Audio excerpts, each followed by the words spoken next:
A'udzubillahi minasyaitonirrajim. Bismillahirrahmanirrahim. Inna hadzal Qur'an yahdi lillati hiya aqwam. Sesungguhnya Al-Quran dia merupakan panduan kehidupan untuk kita manusia semasa kita hidup atas muka bumi Allah Subhanahu Wa Taala. Apabila kita berpegang dengan Al-Quran, maknanya kita berpegang dengan tali yang kukuh, tali yang benar daripada Allah Subhanahu Wa Taala melalui Nabi kita Muhammad sallallahu alaihi wasallam. Sebenarnya tanggungjawab kita antaranya mencari ilmu. Ilmu yang kita dapat, kita wajib untuk kita amalkan. Dan semua apa yang kita amalkan mesti dengan ikhlas kerana Allah Subhanahu Wa Taala. Antara kekuatan yang menonjol dalam tafsir Tok Guru ni, kita nampak dia hidup.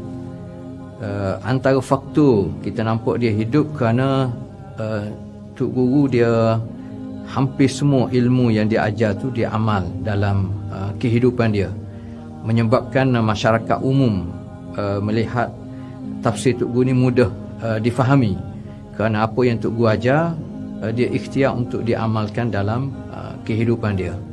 Jadi untuk meneruskan tradisi kemeriahan dunia kita dengan ilmu, maka hamba cuba untuk ambil slot khusus kuliah pagi Jumaat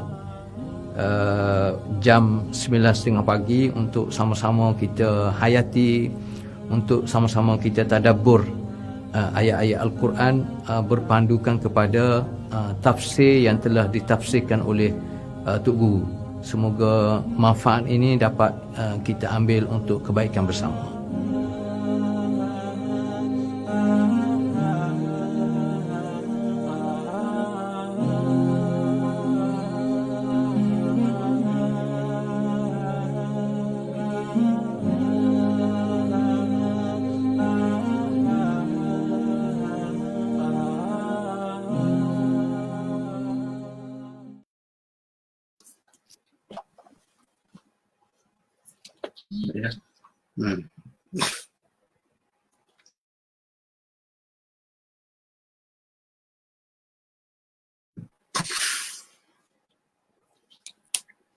A'udzu billahi minasyaitonir rajim. Bismillahirrahmanirrahim.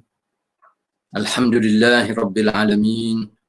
Wassalatu wassalam ala asyrafil mursalin sayyidina wa maulana Muhammad wa ala alihi wa sahbihi ajma'in. Wa ba'd. Fa inna asyrafal hadith kitabullah wa khairal hadi hadi Muhammadin sallallahu alaihi wasallam. وشر الأمور محدثاتها وكل محدثة بدعة.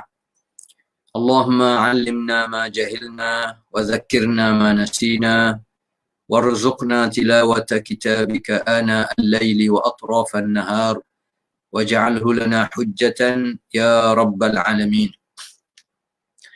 رب اشرح لي صدري ويسر لي أمري واحلل عقدة من لساني يفقه قولي.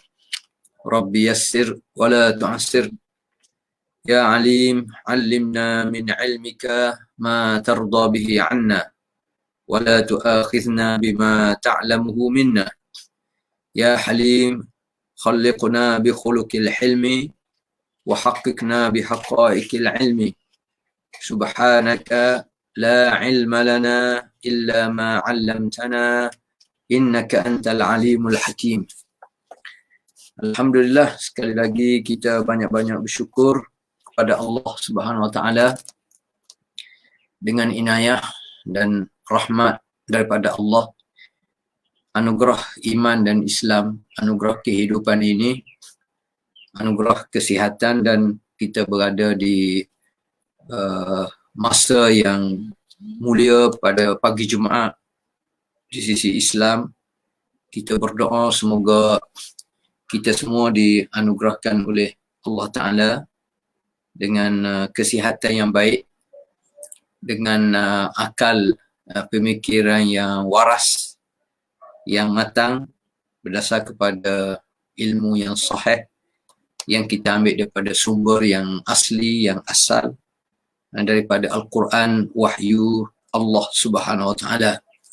yang boleh memandu kita kehidupan dunia dan keselamatan, khususnya di akhirat. InsyaAllah pada pagi ini kita teruskan lagi kuliah pagi Jumaat kita, tafsir dan tadabbur ayat-ayat suci Al-Quran daripada surah Al-Waqi'ah. InsyaAllah kita mula ayat yang ke-41. Cuma sebelum tu sama-sama kita baca wirid pagi Jumaat. Semoga kita mendapat semangat dan rahmat daripada Allah Subhanahu Wa Taala. La ilaha illallah Muhammadur Rasulullah fi kulli lamhatin wa nafas ada ma wasi'ahu ilmullah. La ilaha illa anta subhanaka inni kuntu minadh dhalimin. La ilaha illallah wahdahu la sharika lah, lahul mulku wa lahul hamdu biyadihil khair, yuhyi wa yumit, wa huwa hayyun la yamut, wa huwa ala kulli shay'in qadir. Hasbunallahu wa ni'mal wakil, wa la hawla wa la quwwata illa billah. Hasbiyallahu la ilaha illa hu, alaihi tawakkaltu, wa huwa rabbul arshil azim. Subhanallah wa bihamdihi subhanallahil azim. Adada khalqihi wa ridha nafsihi wa zinata arshihi wa midada kalimatih.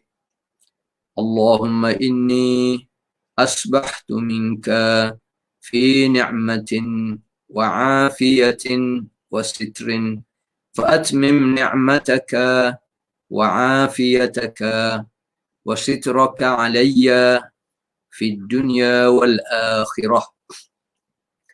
Allahumma inni abduka wa ibnu abdika wa ibnu amatika nasiyati biyadika madin fiyya hukmuka nafidhun fiyya qada'uka as'aluka bikulli ismin huwa laka سميت به نفسك أو أنزلته في كتابك أو علمته أحدا من خلقك أو استأثرت به في علم الغيب عندك أن تجعل القرآن العظيم ربيع قلبي ونور بصري وجلاء حزني وذهاب همي وغمي.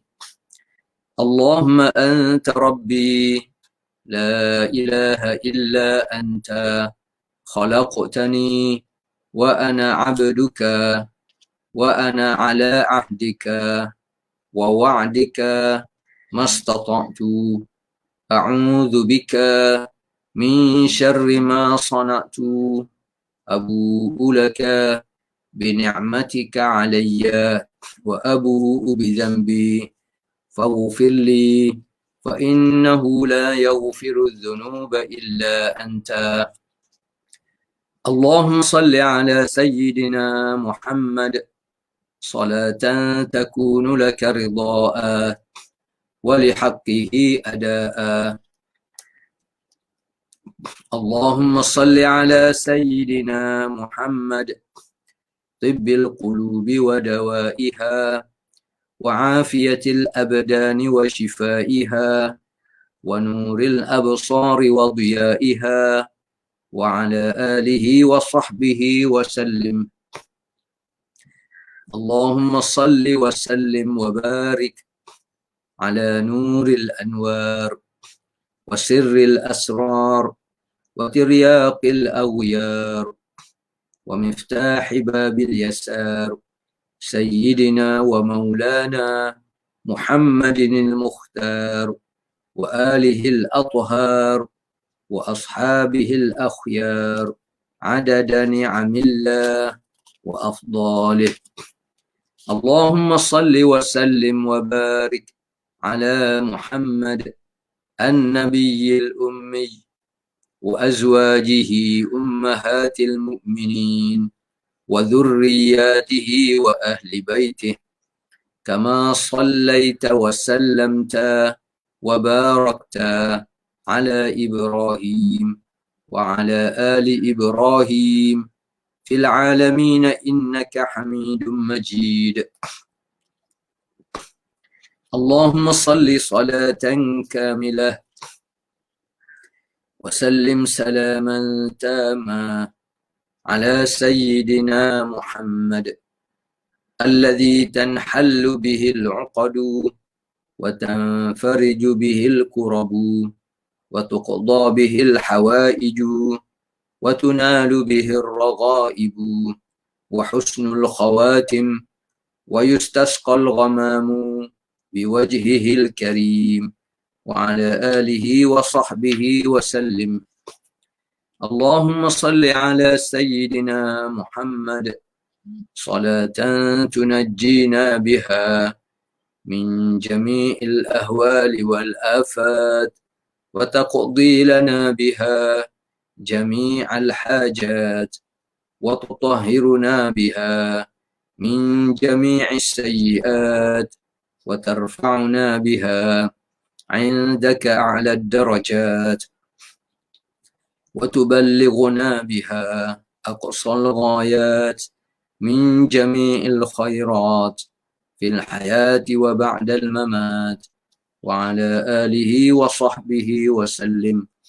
أعوذ بكلمات الله التامات من غضبه وعقابه وشر خلقه ومن همزات الشياطين وأعوذ بك أن يحضرون.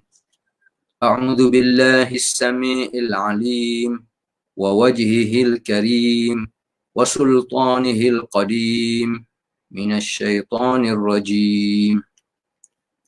هو الله الذي لا إله إلا هو عالم الغيب والشهادة هو الرحمن الرحيم.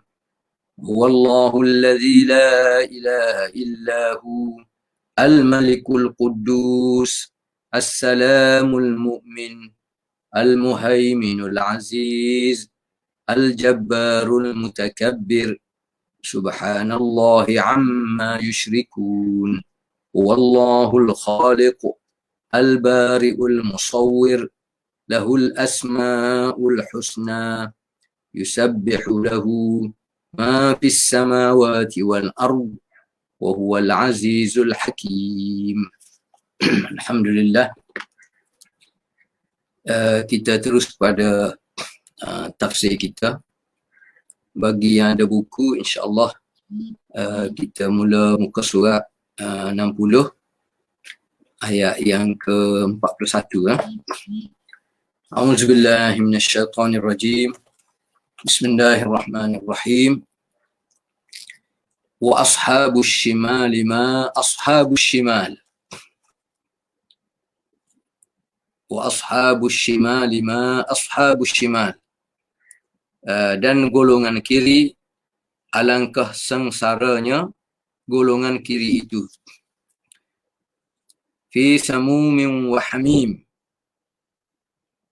Mereka dalam seksaan angin yang sangat panas dan air yang mendidih. Wa dhillim min yahmum. Dan naungan asap yang hitam. La baridin wala karim. Tidak sejuk dan tidak menyenangkan. Innahum kanu qabla dhalika mutrafin. Sesungguhnya mereka sebelum itu hidup bermewah-mewah. Wa kanu yusirruna 'ala al-hinsil 'azim. Dan mereka tidak berhenti mengerjakan dosa yang besar. Wa kanu yaquluna a idza mitna wa kunna turaban wa 'idhaman a inna lamab'utsun. Dan mereka berkata, apabila kami sudah mati menjadi tanah dan tulang belulang, apakah kami benar-benar akan dibangkitkan kembali? Awa aba'unal awwalun, apakah nenek moyang kami yang terdahulu juga dibangkitkan? Qul innal awwalina wal akhirin, katakanlah ya, sesungguhnya orang yang terdahulu dan yang terkemudian, lamajmu'una, pasti semua akan dikumpulkan, ila miqati yaumin ma'lum, pada waktu tertentu, pada hari yang sudah termaklum. Itu antara beberapa ayat Al-Quran daripada surah Al-Waqi'ah. Kita dah baca dah secara umum tentang kategori yang ketiga di akhirat kelak, yang Allah Ta'ala kumpulkan manusia, antaranya manusia hamba Allah yang kufur kepada Allah SWT, yang sentiasa melakukan maksiat dan dosa kepada Allah Ta'ala. Jadi di akhirat kelak mereka akan dihumban ke dalam api neraka, diazab oleh Allah SWT, antaranya fi samumin wa hamim, dalam keadaan sentiasa mendapat suasana yang panas, sama ada angin pun panas, minumnya pun begitu panas.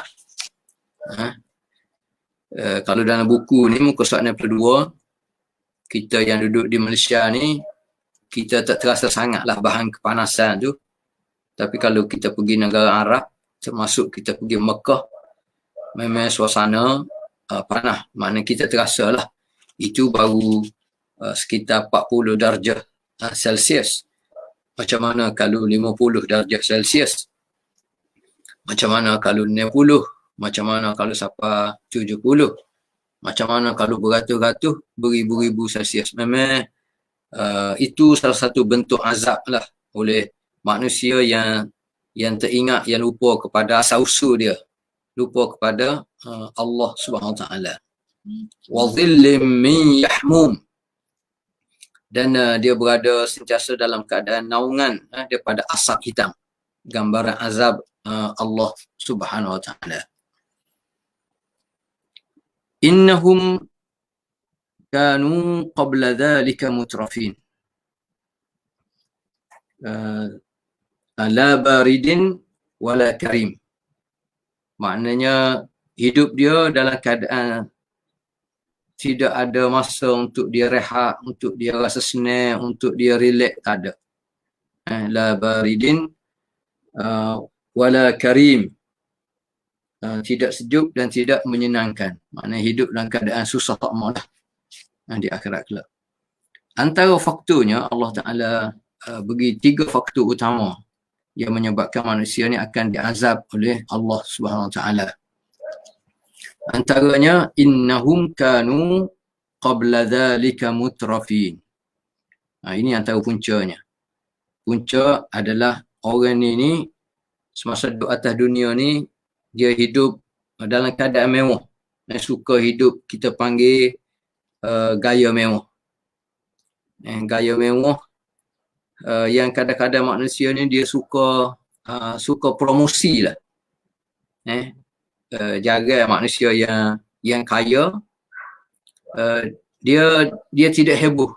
Kebanyakan manusia ni dia suka tunjuk kekayaan dia, kehidupan dia, terutamanya zaman teknologi ni, guna radio, guna surat khabar, guna internet, guna macam-macam untuk dia tunjuk gaya hidup mewah.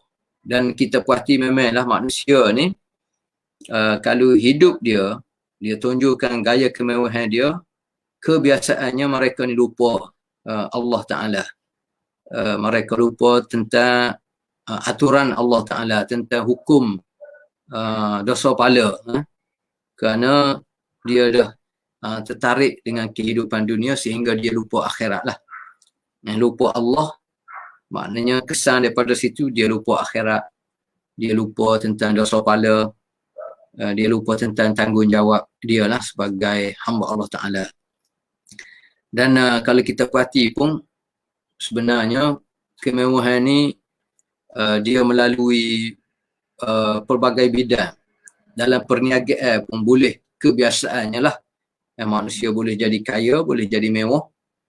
Hatta dalam bidang pendidikan pun sebenarnya, kalau kena cara, kalau manusia tertahu, dia boleh jadi mewah juga kalau dia nak mewah. Termasuk dalam bidang politik sebenarnya.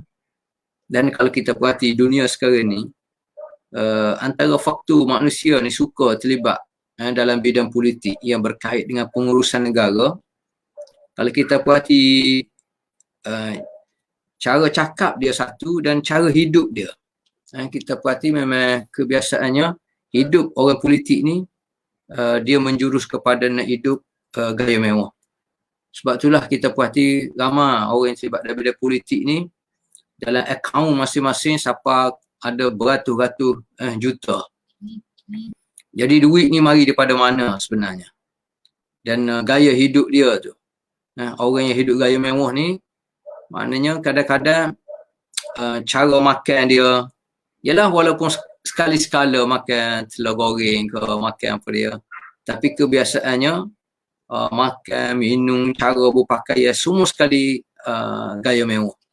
Apatah lagi kalau sumber yang dia dapat tu bukan daripada sumber yang halal. Memang kalau terlibat dengan kecurian, kalau terlibat dengan rompokan, kalau terlibat dengan rasuah, memang jelas lah. Dan kita orang yang mana kita rasa kita kena rasa jejek dengan dosa ni, dengan rasuah. Sebagaimana jejeknya orang nak makan daging babi. Sebagaimana kita rasa jejeknya kalau kita nak makan nanuh manusia, nak makan darah ataupun daging anjing contohnya. Sebagaimana kita rasa kita orang Islam ni tak mampu nak makan daging babi, begitulah sebenarnya orang yang makan hasil daripada duit rasuah ni seolah-olahnya dia minum darah, dia makan daging babi, gitulah. Selagi kita tak rasa macam itu, selagi itulah manusia akan rasa seronok untuk tempoh sementara. Yang menyebabkan antara punca utama mereka ni mendapat azab Allah Ta'ala kerana masa duduk atas dunia ni, innahum kanu qabla dhalika mutrafin. Mereka suka hidup mewah. Jadi hidup mewah ni, kalau gambar orang kampung, muka surat 63, bawah sekali tu, dia digambarkan dengan hidup senang hati, dia panggil belunju terik, orang Kelantan panggil.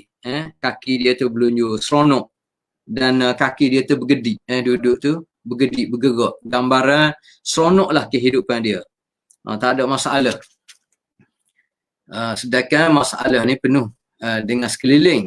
Dan kalau dalam buku ni muka surat 64 dia sebut antara masalah paling besar yang menyebabkan manusia fikir nak hidup mewah, hidup gaya mewah tanpa fikir masalah dosa pahala ni adalah kerana dia mari daripada nafsu, nafsu kita.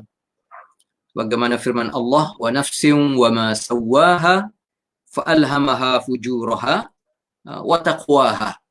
Jadi kita kena terima hakikat Allah Ta'ala cipta kita ni, bersama kita ni ada nafsu. Nafsu itulah yang menggerakkan kehidupan kita. Dan daripada satu nafsu tu dia boleh lahir sama ada taqwa, sama ada fujur. Mengikut apa yang kita faham, mengikut apa yang kita nak. Allah Ta'ala beri peluang semasa hidup atas dunia. Cuma kita tahulah akhirnya kita yang akan tanggung. Oleh kerana kita manusia ni ada nafsu, dan nafsu ni sebenarnya kita tak nampak nafsu tu. Dan doktor sendiri pun tak boleh nak melihat walaupun dengan alat yang canggih.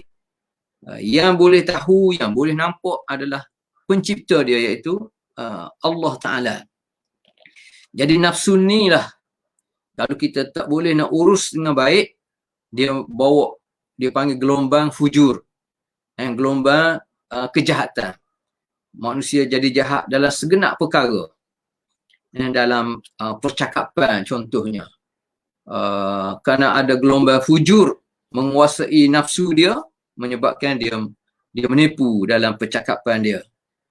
jahat dalam bidang ekonomi contohnya. Kalau menguruskan ekonomi keluarga ke, ekonomi organisasi ke, ekonomi sesebuah negara ke, dia tidak fikir tentang dosa pala, dan ekonomi yang dia rancang tu adalah macam mana untuk akhirnya masuk dalam akaun peribadi dia dan kelompok dia. Ini kerana dia dikuasai oleh nafsu jahat tadilah, gelombang fujur, jahat dalam bidang sosial, jahat dalam bidang budaya, jahat dalam bidang pemikiran, jahat dalam bidang akidah. Semua ni adalah hasil gelombang fujur yang ada dalam nafsu seseorang manusia yang tak boleh dikawal dengan iman dan taqwa. Apatah lagi kalau fujur ni, nafsu tu menguasai seseorang yang mempunyai pengaruh lah dalam sesebuah negara. Kita kata pemimpin kepada sesebuah negara. Kalau pemimpin ni sendiri, hati dia tu penuh dengan nafsu, gelombang fujur, tentulah dia tidak fikir sebenarnya tentang rakyat, dia tidak fikir tentang negara, walaupun mulut dia tu sebut tentang rakyat, tentang negara, tapi kalau kita perhati dalam kehidupan dia, dia lebih kepada macam mana untuk penuh perut dia. Sebab itulah ramai kita perhati pemimpin-pemimpin negara yang tak ada tanggungjawab ni, kita boleh tengok sebenarnya dalam cara kehidupan mereka yang mewah di luar had, dan akaun dia penuh dengan beratus-ratus juta, bahkan setengah sapa berbilion. Ini tentunya terbukti secara jelas sebenarnya mereka ni amal hidup gaya mewah, rasuah, tidak fikir tentang dosa pala. Dan ini sebenarnya yang perlu kita ambil perhatian setiap ayat-ayat Al-Quran yang kita baca ni, supaya kita dapat fahami dan macam mana kita nak realisasikan dalam kehidupan kita. Dan seterusnya muka surat 65 ni, ya pentingnya bagi kita, dia kata kita kena rasa hidup kita atas muka bumi ni, kita kena rasa kita ni menumpang hak Allah Ta'ala. Semua sekali dia berkait dengan Allah Ta'ala. Hatta diri kita sendiri sebenarnya. Hatta apa yang kita rasai di sekeliling kehidupan kita ni, semuanya hak Allah Ta'ala. Mari daripada Allah Ta'ala. Kalau kita rasa macam tu, barulah kita rasa hati kita, nafsu kita ni kita boleh urus dengan baik. Dia beri contoh di sini macam kita duduk di hotel 5 bintang ke, hotel 7 bintang ke, macam mana mewah sekalipun, dia tetap ada peraturan dia. Dia tetap ada undang-undang yang tamu tu dia kena ikut peraturan. Begitu juga contohnya kalau kita bawa kereta ataupun kita naik kapal terbang, hatta kalau kita ada jet peribadi sendiri pun, tetap kita bawa kereta ke, kita ada jet peribadi ke, dia mesti terikat dengan peraturan juga. Tak boleh sebebasnya kita naik kapal terbang ni ikut kita nak lalu ruangnya mana, tak boleh. Sebab semua terikat dengan peraturan. Apatah lagi secara mudah, secara logiknya kita fikir kita ni dengan Allah Ta'ala. Semuanya berkait dengan Allah Subhanahu Wa Ta'ala. Ya logiknya kita kata kalau kita sendiri mampu cipta diri kita, cipta manusia, cipta alam ni, dunia ni, ada dunia sendiri, lainlah. Kalau kita mampu buat. Tapi memang tak mampulah.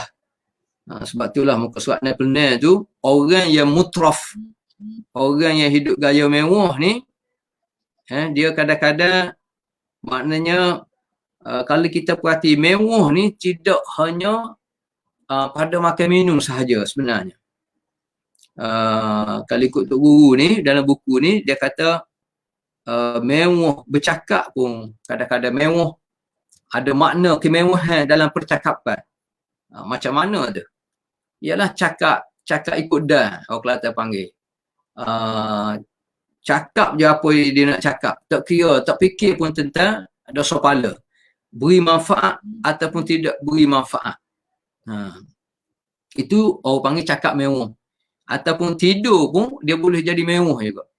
Sama ada peralatan yang kita guna tu terlalu mewah dan daripada sumber yang tidak halal, ataupun tidur cara mewah ni sampai ke peringkat ikut kita nak tidur berapa jam, tak fikir tentang sembahyang, tak fikir tentang kerja, tak fikir tentang tanggungjawab lain, fikir tentang tidur. Itu pun tidur cara mewah juga. Berfikir pun ada juga berfikir cara mewah. Fikir cara mewah ni maknanya asalnya kita fikir tentang diri kita je. Kita fikir tentang dunia je. Kita fikir macam mana cara nak duduk atas dunia ni, kita nak kau keuntungan, kita nak hidup cara mewah. Tanpa kita fikir kita ni daripada mana, ke mana kesudahan kita, apa kaitan kita dengan Allah Ta'ala, pencipta kita dan seluruh makhluk ni. Ini fikir cara mewah yang tak ikut kehendak Allah Subhanahu Wa Ta'ala. Dan dia sebut, ialah orang macam ni di akhirat kelak memanglah akan diberi buku catatan amal dia dengan seolah dia akan ambil dengan tangan kiri lah. Itu yang disebut ashab ashimal. Jadi ini antara faktor utama. Kita kena ingat antara faktor utama menyebabkan seseorang itu akan diazab oleh Allah Subhanahu Wa Ta'ala. Dan dalam ayat ni ada tiga faktor utama lah. Yang pertamanya kerana hidup mewah, gaya hidup mewah. Daripada gaya mewah ni lah dia menerbitkan dua faktor lain tadi. Dua faktor susulan. Iaitu faktor kedua, manusia dia tidak endah tentang maksiat, tentang dosa. Dia sanggup buat apa saja. Dosa besar ke, dosa kecil ke, maksiat ke, mungkar ke, dia langgar je. Kerana apa? Kerana berpunca daripada yang pertama tadi. Sebab nak hidup gaya mewah. Yang ketiga, dia akan bawa kepada ingkar al-ma'ad kita panggil. Dia ingkar tentang kehidupan selepas pada kematian kita atas dunia ni, iaitu tentang akhirat.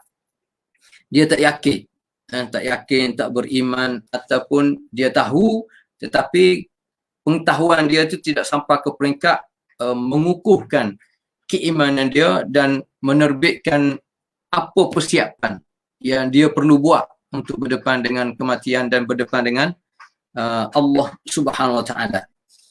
Jadi ini nak rayaknya di sudut bahayanya pemikiran at-taraf, pemikiran orang yang mutraf, orang yang nak hidup gaya mewah ni.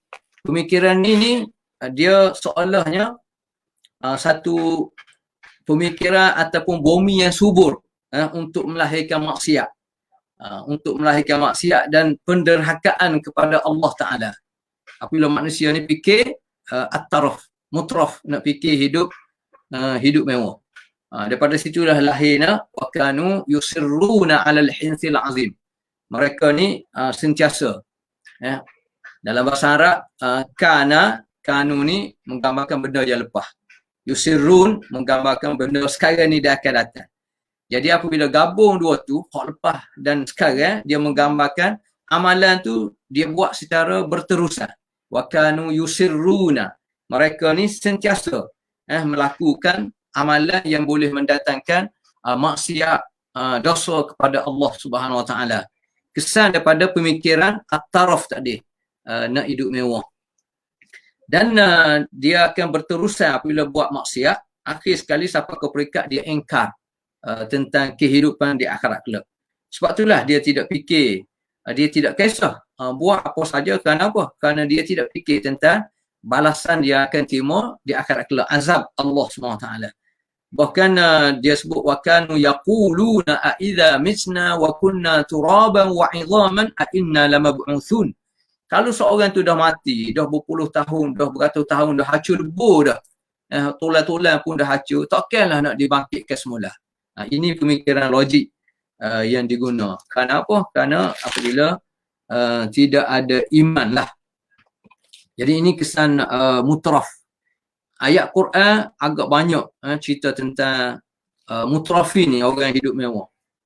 Sebahagian ulama dia terjemahkan mutrafin ni ialah orang yang nak hidup dengan penuh kenikmatan, hidup kemewahan, tanpa dia fikir dan dia tidak melaksanakan tanggungjawab dia sebagai insan mukallaf yang dipertanggungjawabkan oleh Allah Subhanahu Wa Taala. Dan mereka tak fikir pun untuk taat, patuh kepada perintah Allah dan perintah Rasul. Ini makna mutraf. Ada juga ulama kata mutraf ini maknanya at-tawassu' fi ni'mah. Dia terlalu nak hidup gaya mewah ni dalam setiap perkara.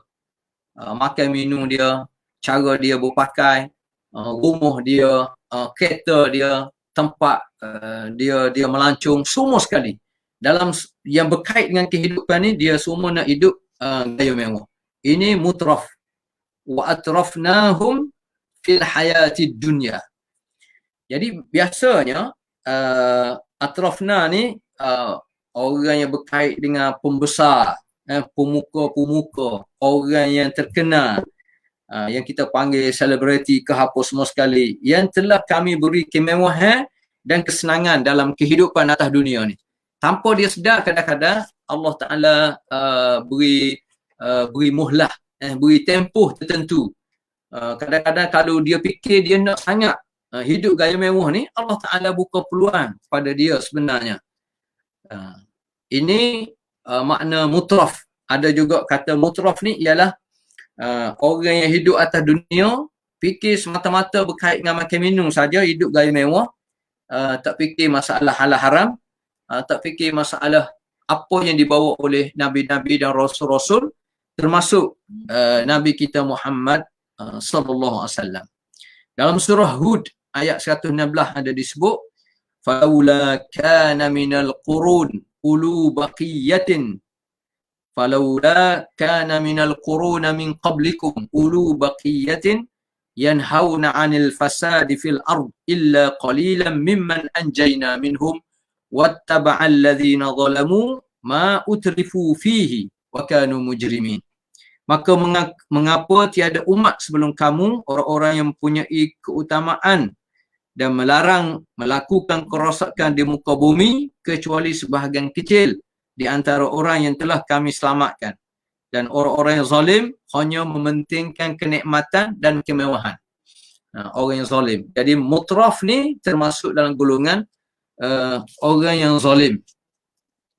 Ada juga pandangan yang mengatakan mutraf ni, orang yang fikir tentang nak hidup mewah atas dunia ni, dia hanya fikir tentang nikmat saja. Dia tak pernah fikir pun tentang al-mun'im. Dia fikir tentang nikmat, tapi dia tak pernah fikir tentang pemberi nikmat, iaitu Allah Ta'ala. Ini masalah kita. Jadi kita boleh muhasabah diri kita sebenarnya. Ketika mana kita nak merasai nikmat atas dunia ni, sama ada berpakaian ke, sama ada kita nak tidur ke, kita nak jalan ke, kita nak makan, nak minum, nak guna apa saja. Adakah semata-mata kita fikir tentang nikmat tu dengan pelbagai alasan yang kita buat seolah semuanya mari daripada kita, ataupun kita fikir juga tentang hubungan antara nikmat dengan al-mun'im. Kalau kita fikir, maknanya mungkin kita ni terbabas, tak termasuk dalam golongan yang mutraf. Sebab kalau kita fikir tentang kaitan nikmat yang pelbagai dengan al-mun'im, yang beri nikmat, tentulah kita akan fikir apa kehendak al-mun'im sebenarnya, apa kehendak Allah Ta'ala yang beri nikmat kepada kita. Adakah kita boleh guna sepenuhnya? Adakah tidak ada di sana peraturan-peraturan yang boleh kita buat, yang tak boleh kita buat? Contohnya, kalau kita diberi nikmat yang pelbagai oleh Allah Ta'ala, apa tanggungjawab contohnya? Ini kaitan antara nikmat dengan al-mun'im. Jadi, orang yang tak fikir tentang al-mun'im, yang beri nikmat, ini yang menyebabkan dia termasuk dalam golongan yang mutraf. Jadi, orang mutraf ni, maknanya orang yang tak fikir. Sebagaimana kita sebut tentang dosa pahala, tentang prinsip, tentang keadilan, tentang tanggungjawab, tentang amanah, semua sekali dia langgar belaka. Sebab apa? Sebab fikir tentang innahum kanu qabla dhalika mutrafin. Ulama kata juga at-taraf adalah at-tana'um bi ghairal mundabit. Kita nak merasai kenikmatan tanpa kita terikat dengan peraturan-peraturan, dengan undang-undang. dalam percakapan ke, dalam kerehatan ke, dalam makan minum kita ke, dalam gerak kerja kita ke, dalam pengurusan sesebuah negara ke, semua sekali. Kita rasa nak buat macam ni, kita buat. Kalau undang-undang larang, kita ubah undang-undang. Ini orang yang mutraf. Nak hidup atas dunia ni, nak tegung arak ke, nak berzina ke, nak rasuah ke, nak berjudi ke, nak membazir ke, nak buat apa, semua sekali manusia buat belaka. Itu termasuk dalam golongan al-mutraf. Maknanya at-tana'um ghairal mundabit. Dia nak menikmati tanpa terikat dengan sebarang undang-undang dan peraturan. Dan Allah Ta'ala sebut, wa idza aradna an nuhlika qaryatan amarna mutrafiha fafasaku fiha fahaqqa 'alaiha al-qawl fadammarnaha tadmira. Kadang-kadang Allah Ta'ala ni apabila manusia fikir nak hidup gaya mewah sangat tanpa fikir tentang dosa pahala semua sekali, kadang-kadang Allah Ta'ala kata amarna mutrafiha, kami arah, ada yang terjemuh amarna maknanya aksarna, kami perbanyakkan. Nampak nak sangat, maknanya Allah Ta'ala kata aku buka luar. Orang ni mudah dapat kaya, orang ni kaya,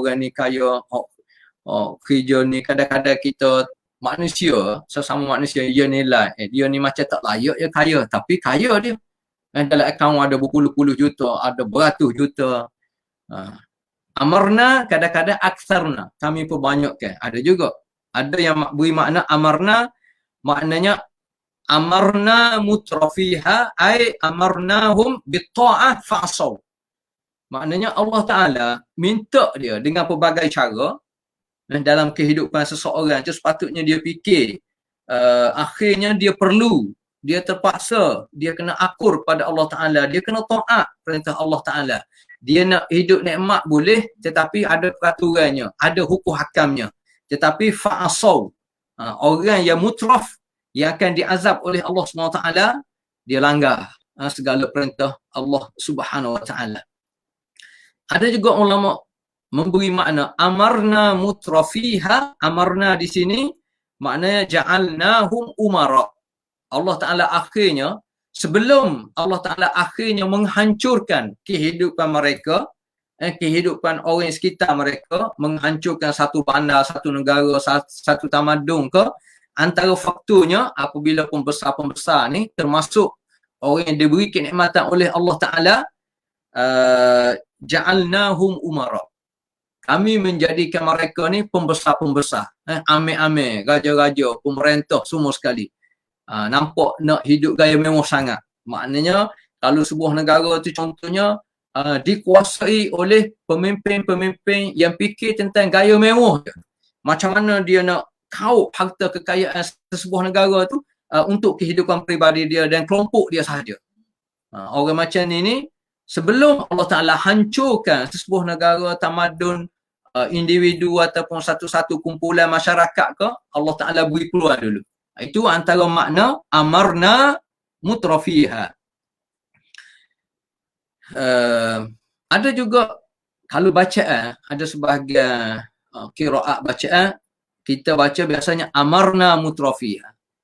Ada yang baca amarna mutrafiha. Kalau amarna maknanya suasana tu telah dikuasai oleh orang-orang yang jahat lah. Jadi ayat ni dia tidak bermaksud maknanya amarna mutrafiha Allah Ta'ala arah supaya melakukan kejahatan lah. Kalau macam tu tidak bermaksud macam tu. Jadi nak cerita kepada kita sebenarnya nak hidup gaya mewah tidak ada masalah, tetapi kita kena terikat dengan peraturan. Sebagaimana kita hidup atas dunia sekarang ni, kita memang kena terikat dengan peraturan. Semua makhluk Allah Ta'ala termasuk burung yang kita tengok bebas terbang sana mari pun, dia terikat juga dengan peraturan. Hidup gaya mewah ni kita tengok macam sahabat sendirilah. Para sahabat sendiri pun ramai yang kaya. Termasuk kalau kita perhati minal asyarah al-mubasysyirina bil jannah. Kalau kita perhati hak 10 orang yang telah dijamin syurga. Contohnya Abu Bakar sendiri. Abu Bakar tajir. Dia peniaga, maknanya ahli kuprak. Uh, dia lah ketika mana dia masuk Islam tu, setengah riwayat kata, dalam akaun dia ada 40,000. Jadi 40,000 ni orang tak tahu, tak ada nak cek adakah 40,000 dinar pada masa tu ataupun 40,000 dirham. Yang pentingnya, maknanya akaun dia beratus-ratus ribu lah ataupun berpuluh-puluh juta. Kita kata kalau nilai sekarang ni, maknanya dia kaya. Tapi macam mana dia uruskan kekayaan dia? Kemewahan yang ada pada dia tu. Anfaqaha fi sabilillah. Kebanyakan dia infak jalan Allah. Termasuk peringkat awal macam mana dia membebaskan hamba abdi yang masuk Islam yang diseksa oleh orang kafir Quraisy pada masa tu, pada peringkat awal Islam. Setengah riwayat kata sampai 7 orang. Jadi kalau seorang-seorang tu bayaran 10,000 ke 100,000, dah 70,000, dah 700,000 dah kos dia. Jadi dijamin oleh Sayyidina Abu Bakar. Dan kita tengok macam mana masa peperangan Tabuk antaranya. Sayyidina meriwayatkan macam mana pada masa tu dia betul-betul nak paling terbaik sekali. Jadi dia pergi derma separuh daripada harta dia. Jadi apabila mari Sayyidina Abu Bakar, dia infak seluruh harta dia. Tapi adakah Sayyidina Abu Bakar tu hidup apa perdana? Tak. Bukan dia menjadi insan yang mulia di sisi Allah Subhanahu Wa Taala. Maknanya Islam tidak larang seseorang daripada kita, terutamanya orang Islam ni, untuk cari harta kekayaan sebanyak mungkin. Cuma mesti ada mundabit dia. Mesti ada peraturan dia. Peraturan yang kita panggil dosa pada. Tanggungjawab yang kita panggil bayar zakat, infak fi sabilillah contohnya. Begitu juga antara 10 yang dijamin syurga, kita tengok Sayyidina Uthman macam mana. Sayyidina Uthman pernah dengan harta kekayaan dia, dia beli telaga Bir Rumah sebagaimana kita faham lah. Mana telaga pada masa tu, sumber air ni terlalu bernilai dan harga dia begitu mahal. Tetapi dia beli dan dia dermakan untuk infak, wakaf kepada untuk kegunaan orang Islam. Dan macam mana Sayyidina Uthman ni antaranya dia beri bantuan untuk melengkapkan tentera untuk pergi ke Tabuk pada masa tu 950 ekor unta dan 50 ekor kuda. Bukan sebenarnya tu harga dia tu ratus-ratus ribu dan mungkin juta-juta dengan nilai pada masa sekarang ni.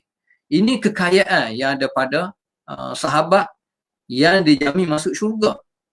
Maknanya Islam tidak larang seseorang tu nak kaya, cuma ada cara dia. Begitu juga kita tengok Abdul Rahman bin Auf contohnya. Abdul Rahman bin Auf, dia pernah jual tanah yang mana tanah dia ni dengan nilai 40,000 dinar. Jadi sekarang satu dinar berapa sekarang? Satu dinar mungkin RM800 ke RM700. Kita kira lah 40,000 dinar. Maknanya juta-juta. Dan dia jual, dan hasil jualan tu dia bagi agih kepada Bani Zuhrah. Maknanya satu kabilah dan satu keluarga yang besar. Dia agih-agihkan bantuan. Ini sepatutnya yang ada pada orang Islam yang kaya. Terutamanya di musim Qawi inilah kita kata. Ketika mana terlalu ramai, kita kata orang bercakap kadang-kadang ini bukan budaya, ini bukan berkait dengan maruah apa semua sekali. Ia tidak tahu ramai mana orang yang bunuh diri. Dia tidak cakna pun terhadap keluarga yang betul-betul menderita kemiskinan, tidak ada makanan. Jadi sebab itulah kadang-kadang kerana terlalu berpolitik lah. Sebab itulah ada orang yang Twitter ke masuk dalam WhatsApp. Dia kata mungkin dunia ni dia sesuai untuk tubuh satu universiti tentang siasah syariah ke apa ke seni politik orang Malaysia ni. Terlalu boleh memecahkan kepala profesor-profesor dunia. Sampai ke peringkat tu dah. Kerana manusia ni cakap lain buat lain. Dalam keadaan negara yang begitu teruk dengan serangan COVID wabak COVID yang tak sesah-sesah, dengan ekonomi yang begitu teruk, pemimpin duk kalut nak agih ghanimah masing-masing. Teruknya negara kita. Tapi ramai juga yang bersetuju berkait siap dengan ayat-ayat Quran. Macam mana? Moga negara demokrasi, kena hormatlah pandangan masing-masing. Begitu juga Talhah bin Ubaidillah. Talhah bin Ubaidillah ni pernah dia jual tanah dia dengan nilai 700,000. Maknanya banyak. Maknanya walaupun dia termasuk dalam 10 orang dijamin syurga, tetapi macam mana kehidupan dia? Tidaklah kalau 10 orang dijamin syurga ni hidup dalam keadaan moyok, kita panggil, pakai pakaian hok lusuh. Tidak, dia kaya. Cuma macam mana dia uruskan kekayaan dan mereka ni tidak mutraf dan tidak hidup gaya mewah. Maknanya mereka tidak terkesan terpengaruh, terpedaya dengan kehidupan dunia. Tetapi dia guna kenikmatan yang ada pada dia, kekuasaan kewangan yang ada pada dia untuk kebaikan. Itulah Abdul Rahman bin Auf sendiri, ketika dia meninggal dunia,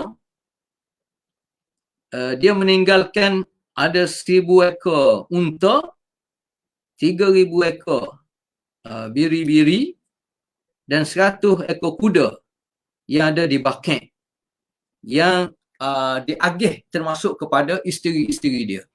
Mana nak royak kekayaan. Dalam masa sama Abdul Rahman bin Auf ni masyhurlah dengan kemurahan hati dia. Tetapi maknanya dia kaya tapi dia guna ikut ya'muruna dunia. Dia imarahkan dunia ni mengikut manhaj Allah SWT. Sebagaimana firman Allah, wa ansha'akum minal ardi wasta'marakum fiha. Satu lagi kita tengok macam mana Abdullah bin Umar. Abdullah bin Umar sendiri pernah dalam satu majlis dia derma sampai ke 30,000. 30,000 dinar ke 30,000 dirham ke, amat tak pasal. Tapi maknanya dalam satu majlis dia derma, maknanya kaya. Dan sahabat dia Nafi' pernah cerita bahasanya Abdullah bin Umar ni biasanya kalau dia makan, dia tak makan seorang. Maknanya dia suka jamu. Ajak kawan-kawan makan sekali, sama ada makan di rumah dia ke makan di restoran ke, nak royaknya kalau makan dia suka makan, maknanya suka jamu. Nikmat kekayaan yang Allah Ta'ala bagi itu dia guna dengan sebaik mungkin. Termasuk Sa'ad bin Ubadah. Sa'ad bin Ubadah ni dia suka jamu. Ibnu Sirin pernah riwayat, orang kadang-kadang kalau dia jalan ni, dia jalan seorang, ada jalan 2 orang, nak ajak pergi makan, jalan 2-3 orang, 4-5 orang ajak saing. Tapi dia ni yang tolik bisamanin, dengan puluhan, 80 orang lebih sekali jamu, makan situ makan sini. Maknanya dia nak tak ambilkan, nak guna tapi dengan cara yang betul. Ini hak sebenarnya yang kita nak. Sehingga sebahagian pada sahabat dia bagi tahu, sahabat Sa'ad bin Ubadah ni, mana-mana orang yang nak minta bantuan, mana-mana orang yang nak rasa nak makan daging, mari rumah Sa'ad bin Ubadah. Mana siapa ke peringkat tu. Jadi ertinya, adakah bila kita baca ayat wa kanu innahum kanu qabla dhalika mutrafin, antara orang yang diazab oleh Allah Ta'ala ialah orang hidup gaya mewah. Adakah tak boleh kita nak menikmati? Benda tu boleh sangat. Cuma cara dia, cara betul. Maknanya sumber yang betul. Maknanya kalau betul-betul nak hidup gaya mewah, melalui perniagaan contohnya. Bukan melalui bidang politik. Sebab apabila sebut bidang politik, dia berkait dengan pengurusan negara. Apabila berkait dengan pengurusan negara, dia berkait dengan hak rakyat. Harta negara adalah harta rakyat. Hak tu yang kita kena faham. Bukan kita rasa terlibat dengan bidang politik pengurusan negara ni kerana peluang untuk kita mengarut sebanyak mungkin, pengaruh ke kuasa ke harta ke, menyebabkan kita sanggup buat apa saja, kita tak tepikan masalah prinsip ke, hal tu tak tepi. Jahanam punya prinsip yang pentingnya apa yang kita nak mesti kita dapat. Ini berbezanya pemikiran. Nak hidup gaya mewah terlibat dalam bidang perniagaan sebagaimana kita tahu. Dalam bidang politik ni dia lebih pada tanggungjawab. Banyak mana hasil mahsur pun kita tengok macam Sayyidina Umar. Dia tak pernah terliur pun, tak pernah pernah mata pun kita tengok apabila hasil mahsur mari kepada perbendaharaan negara. Bahkan dia sebut harta ni adalah milik semua rakyat. Semua rakyat pada masa tu, termasuk non-Muslim daripada Yahudi dan Nasrani, mendapat hak dia. Sebab itulah kita tengok, sebagaimana kita tahu, macam mana dia menguruskan negara pada masa tu dalam keadaan paling gawat. Dalam masa yang sama, tahun yang hampir sama, tahun 18 Hijrah, tak silap ama tahun kelima dia perintah. Pada masa itu berlakunya Ta'un Amwas dan juga berlaku tahun kebuluran. Tahun Amwas dekat sekitar Palestin, tahun kemarau berlaku sekitar Madinah dan sekitarnya. Dan macam mana dia urus dengan cara baik, macam mana dia pastikan semua kementerian, agensi kerajaan pada masa itu berfungsi sebaik mungkin, dan macam mana agihan dia pastikan turun ke sasaran dan dia sendiri turun padan. Dan noyak sungguhnya dia, sehingga sebahagian sahabat bagi tahu macam mana Sayyidina Umar ni berubah warna kulit dia. Berubah ni kerana mungkin dia kurus ataupun kerana dia terlalu acak kali turun ke padan, menyebabkan kalau kita kata kalau panah agak jadi hangus apa semua sekali. Kesungguhan dia. Sebab dia rasa kuasa ini adalah satu tanggungjawab. Pengurusan negara ni bukan peluang untuk kita disanjung. Bukan peluang untuk kita mendapat kemewahan dalam kehidupan. Bukan peluang untuk kita hidup bermewah dengan gaya kita, tetapi sebenarnya lebih kepada tanggungjawab. Dan dia lebih kepada kita kata apa yang kita kata. Dan ini sebenarnya payah. Sebab itulah satu kemurkaan Allah Ta'ala. Lima taquluna ma la taf'alun kabura maqtan, di sisi Allah SWT. Kemurkaan kepada orang Islam, dia bercakap tapi dia tidak kata. Jadi sebab itulah kita berdoa supaya kita tidak termasuk dalam golongan ini. Itu antara faktor pertama. Yang keduanya, faktor kedua menyebabkan seseorang tu diazab oleh Allah SWT, wa kanu yusirruna 'alal hinsil 'azim. Mereka ni selalu buat dosa-dosa besar secara berterusan. Sebagaimana kita sebut tadi, kanu fi'il mudhari', dia menggambarkan yang lepas. Yusirrun, dia menggambarkan benda sekarang ni ataupun benda akan datang. Apabila dia bergabung, dia menggambarkan perbuatan dilakukan secara berterusan. Orang yang diazab oleh Allah Ta'ala apabila dia melakukan dosa ni secara berterusan. Itu maksud dia. Wa kanu yusirruna 'alal hins. Al-hins ni dalam bahasa Arab dia boleh memberi makna al-dzamb al-azim, dosa besar. Dia boleh beri juga makna dosa besar. Dosa besar ni kita kata kufur kepada Allah, syirik kepada Allah Subhanahu Wa Taala. Jadi yusirruna 'alal hinsil azim, maknanya orang yang sentiasa melakukan dosa besar dan wala yanwuna taubah.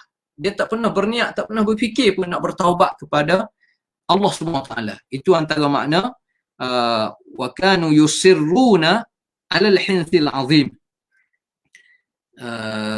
Al-hins juga dia memberi makna sumpah. Orang yang langgar sumpah. Artinya orang langgar sumpah adalah orang yang melakukan dosa besar. Antara sebab manusia masuk neraka mendapat azab Allah SWT ialah dia selalu langgar sumpah. Itu antara makna wa kanu yusirruna 'alal hinsil azim. Al-hins maknanya dia selalu langgar sumpah. Dan asas sumpah ni, perjanjian ni, kita tengok muka surat 68 tu, firman Allah Ta'ala, wa idh akhadha rabbuka min bani adama min zuhurihim dhurriyyatahum wa ashhadahum ala anfusihim alastu bi rabbikum qalu bala shahidna an taqulu yawmal qiyamati inna kunna an hadha ghafilin. Asas sumpah kita, asas perjanjian kita adalah dengan Allah Ta'ala semenjak daripada awal lagi. Sama ada kita ingat tak ingat, sama ada kita sedar tak sedar, tapi asasnya berlaku perjanjian. Asasnya kita dengan Allah Ta'ala. Ini kita kena ingat. Kita nak bagi alasan kita tak tahu sebab apa, tak tanya dulu. Itu tu kebodohan kita panggil. Yang pentingnya takdirnya Allah Ta'ala buat macam tu. Kita dah berjanji dengan Allah Ta'ala. Semenjak daripada kita panggil asal usul peringkat awal Allah Ta'ala cipta kita melalui Nabi Adam asasnya, kita dah berjanji. Alastu bi rabbikum qalu bala syahidna. Kita dah berjanji. Jadi macam-macam mana pun kita kena ikhtiar hidup atas dunia ni, biar kita kenal siapa tuan kita. Kita ni ada pemilik, siapa dia pemiliknya, kita kena tahu. Alastu bi rabbikum qalu bala. Jadi kalau kita tidak khabar bab ni, maknanya kita sentiasa langgar. Setiap kali kita buat dosa, maknanya macam kita langgar perintah janji kita dengan Allah Ta'ala. Ini antara faktor manusia masuk neraka. Wa kanu yusirruna 'alal hinsil azim. Dan dia sentiasa melanggar sumpah. Dalam muka surat 69 tu disebut ada hadis. Ada hadis, boleh tengoklah macam mana asal usul kita dulu peringkat awal ketika Allah Ta'ala cipta Nabi Adam dan sejarah selepas pada tu. Maknanya di sudut perjanjian. Itu maksud yusirruna 'alal hinsil azim. Muka surat 70 tu Tok Guru beri takrif tentang pembahagian dosa. Jadi kalau kita perhati takrif dosa ni, dosa besar ke dosa kecil ni, terlalu banyak takrif. Kalau Tok Guru sendiri dia ambil satu takrif je. Dia kata dosa besar ni adalah semua dosa yang disebut dalam Al-Quran dan hadis yang sahih. Mana-mana benda yang berdosa, benda maksiat yang disebut dalam Al-Quran dan hadis yang sahih, maknanya itu semua dosa besar. Itu mudah. Jadi mana-mana ayat Quran kita baca, yang Allah Ta'ala larang kita buat, larang kita bunuh, larang kita syirik kepada Allah, larang kita derhaka kepada ibu bapa, larang kita ambil hak orang, larang kita langgar sumpah semua sekali, itu dikira dosa besar. Ataupun disebut dalam hadis Nabi SAW. Mana-mana yang tak disebut, maknanya itu adalah dosa kecil. Tapi kita kena ingat, dosa kecil ni juga, dia apabila kalau terlalu banyak, dia akan jadi dosa besar. Dosa kecil ni macam contohnya dalam buku ni, muka surat 70-71 tu, orang Kelantan panggil duduk saja. Duduk saja. Duduk apa tu? Duduk saja. Duduk saja, duduk cokor, relax, bla-bla minum air kopi, bla-bla isap rokok, tak buat kerja gapo. Kalau betul-betul nak rehatkan artis, tak apa. Tapi kalau acak kali sangat, duduk saja. Dia kata kalau duduk saja, duduk main cucu, mungkin main, tak apa. Duduk saja, bla-bla tengok lembu. Contohnya, tengok lembu makan rupuk. Ataupun kita pergi kambing ke apa ke supaya tidak makan makanan tanaman orang, itu tak apa, boleh duduk saja. Ataupun duduk saja pergi hospital, contohnya pergi ziarah orang apa semua sekali, tak apa. Tapi duduk saja betul-betul, maknanya dia boleh bawa pada dosa juga.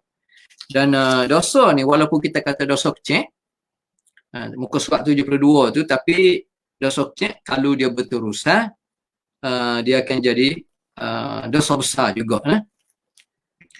Ada syair tu, muka surat 72 bawah tu, khalli dhunuba saghiraha wa kabiraha. Dosa kecil ni kalau boleh kita kena tinggal semua sekali. Dosa ni tak kira kecil ke besar ke, kalau boleh juga kita kena tinggal belaka. Dzaqat tuqa, itulah makna takwa yang sebenarnya. Wasna kamashin fawqa ardi syauki. Maknanya kita kena buat, kita kena beramal sebagaimana orang yang berjalan di tanah, di tempat yang penuh dengan duri. Jadi dia berhati-hati. Yahzaru ma yara. Dia berhati-hati. Jadi orang yang bertakwa ni hidup atas dunia sentiasa dalam keadaan berhati-hati. Supaya setiap tindak tanduk dia, perbuatan dia, perancangan dia, apa yang dia lakukan, makan minum dia, tidur bangun dia, semua sekali dia berhati-hati supaya biar kena dengan lu kehendak Allah Subhanahu Wa Taala. La tahqiranna saghiratan. Jangan kita pandai remeh, jangan kita pandai hina tentang pandai mudah benda kecil, termasuk dosa kecil. Sebab apa? Sebab innal jibala minal hasa. Kerana bukit tu dia himpunan daripada al-hasa, batu-batu yang kecil. Ini faktor kedua, wa kanu yusirruna 'alal hinsil azim. Jadi al-hins al-azim dia memberi makna dosa besar, dia memberi makna setiap orang tu dia langgar sumpah, langgar perjanjian, makna khianat dalam perjanjian. Dia juga memberi makna al-hinsi al-azim. Dan al-hins juga dia memberi makna seseorang tu sudah sampai ke peringkat akil balik. Dalam bahasa Arab, al-hins juga dia memberi makna seseorang tu dah sampai peringkat akil balik. Jadi apabila dah sampai peringkat akil balik, setiap tindak tanduk dia kena tanggung sendiri. Termasuk kalau dia buat amalan-amalan maksiat, benda mungkar, maknanya dia akan menanggung dosa. Jadi wa kanu yusirruna 'alal hinsil azim. Orang yang akan dihumban dalam neraka ialah orang yang telah mukallaf. Orang yang telah diberi tanggungjawab, tetapi dia tidak fikir tentang dosa pahala. Dia langgar je, dia buat je apa saja. Jadi sebab itulah Nabi SAW sebelum dia diangkat jadi Nabi dan Rasul, kalau kita perhati dalam sirah dia, dia melazimi Gua Hira. Lazimi Gua Hira maknanya untuk mencari ketenangan, untuk dia berfikir, tafakkur, bersendirian, khalwah kita panggil bersendirian. Macam mana cara untuk menyelamatkan umat ini? Peringkat akhir sebelum diangkat jadi Nabi. Dalam buku sirah dia sebut Ya'ti Hira. Dia datang ke Gua Hira.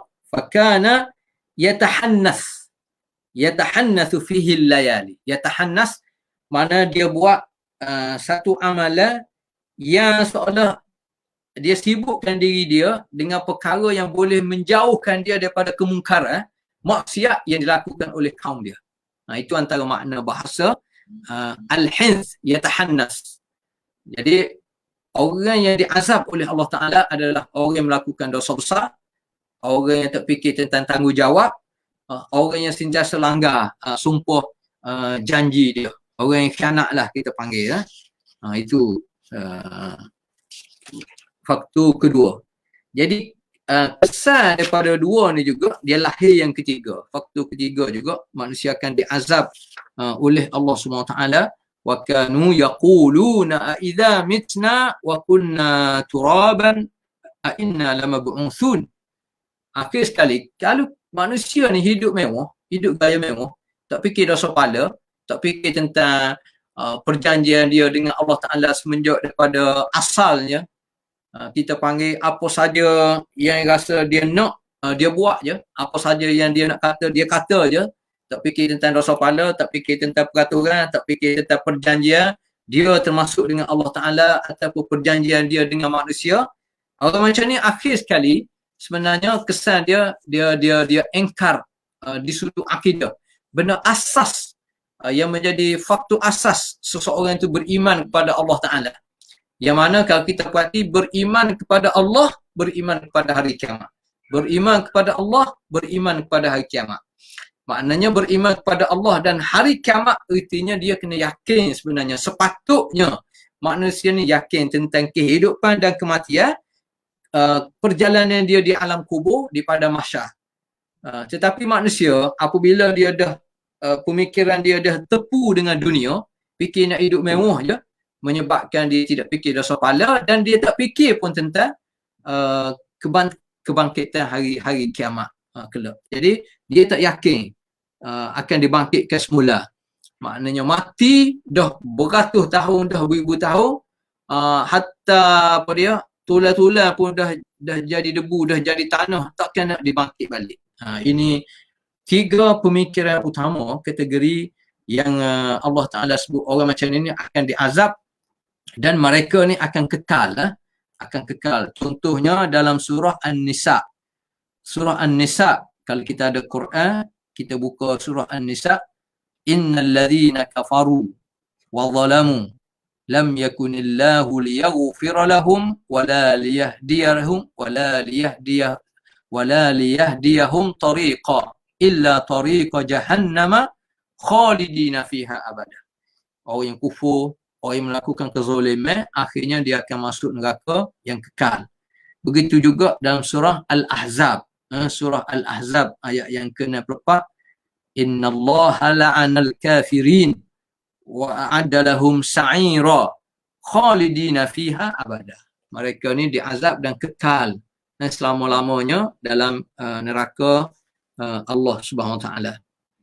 Jadi yang merasa cukup dululah untuk minggu ni. Tak banyak ayat yang kita boleh baca. InsyaAllah kita sambung minggu depan pula lah. Wabillahi taufiq wal hidayah. Wassalamualaikum warahmatullahi taala wabarakatuh.